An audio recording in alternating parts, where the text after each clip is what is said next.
అంటే నేను కూడా ఏం ఆరోపణలు చేయలేదు అధ్యక్ష. వారు సభలో అన్న మాటను ఉచ్చరిస్తూ మాట్లాడాను.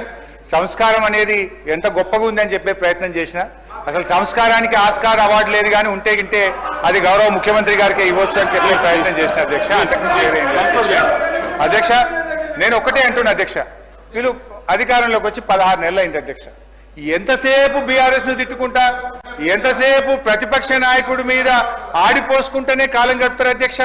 ఇలా ప్రజలు ఏమంటున్నారు అధ్యక్ష, ఇంకా ప్రతిపక్ష నాయకుడినో బీఆర్ఎస్ ను తిట్టడం మానండి, మీ హనీమూన్ పీరియడ్ అయిపోయింది, రెండవ బడ్జెట్ ను కూడా ప్రవేశపెట్టారు, మీరు ప్రజలకిచ్చిన హామీలు అమలు చేయండి మహాప్రభు అని రాష్ట్ర ప్రజలు మిమ్మల్ని కోరుకుంటా ఉన్నారు.